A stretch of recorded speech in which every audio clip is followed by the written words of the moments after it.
Bismillahirrahmanirrahim. Assalamualaikum warahmatullahi wabarakatuh. Kita sudah lelah dan jengah. Selama 10 tahun terakhir, Indonesia seakan tidak kemana-mana. Hari-hari kita terus-terusan diisi, dicekoki dengan hiruk-pikuk, low politics tanpa adab, hedonisme para oligarki, hingga dinasti politik yang haus kekuasaan. Sudah saatnya kita mengakhiri semua itu di masa pemerintahan baru insya Allah nanti 20 Oktober. Sudah saatnya sains dan ilmu pengetahuan serta industrialisasi menjadi panglima, terutama dalam memperkuat pertahanan negara. HUT ke-79 TNI dan serangan ratusan rudal Iran ke Israel beberapa waktu yang lalu menjadi momentum sekaligus pengingat betapa urgennya faktor pertahanan dan kekuatan militer bangsa ini ke depan. Saat ini sebagai bagian dari komponen Alutsista 2020 hingga 2024, target rudal yang mesti dimiliki oleh TNI sesuai dengan MIF atau Minimum Essential Force adalah 1.354 unit.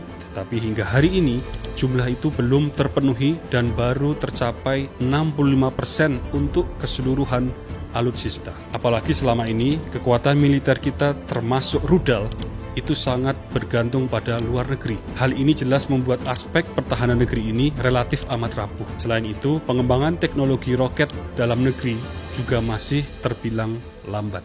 Untuk memberikan solusi atas hal itu, izinkan kami memberikan kontribusi. Saya mengajak beberapa putra-putri terbaik bangsa ini, insya Allah akan membangun sebuah roket dengan propelan hybrid yang disertai dengan teknologi AI sebagai otak pengendalinya. Roket ini akan menjadi cikal bakal sebuah rudal yang insya Allah tidak kalah dari produk-produk serupa dari negara maju.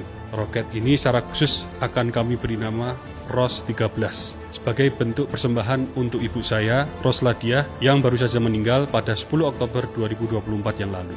Kedepannya, roket ini diharapkan dapat meluncur dengan daya jelajah yang jauh, mampu membawa beban yang cukup besar, menggunakan bahan bakar yang relatif irit, dan didukung dengan kecerdasan buatan di dalam pengendaliannya. Roket ini akan dikembangkan dalam beberapa tahapan. Pertama adalah pengembangan roket dengan propelan solid. Tahap kedua adalah pengembangan roket dengan bahan bakar hybrid, menggabungkan propelan solid dan juga liquid. Tahap ketiga adalah pengembangan roket yang mampu mendaratkan dirinya kembali ke permukaan bumi. Tahap keempat adalah pengembangan roket dalam skala tubuh yang lebih besar dengan daya jelajah yang jauh dan kemampuan mengangkut beban yang besar. Sudah saatnya bangsa Indonesia melangkah ke dunia yang baru, dunia sains, dunia teknologi, dan industrialisasi, dan berdiri dengan kepala tegak di kancah dunia. Bukan hanya untuk pertahanan dalam negeri. Jika dikembangkan lebih jauh lagi, bukan tidak mungkin roket dari Indonesia ini insya Allah dapat turut menjaga perdamaian dunia, bahkan membela dunia Islam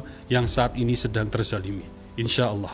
Demikian, Assalamualaikum warahmatullahi wabarakatuh.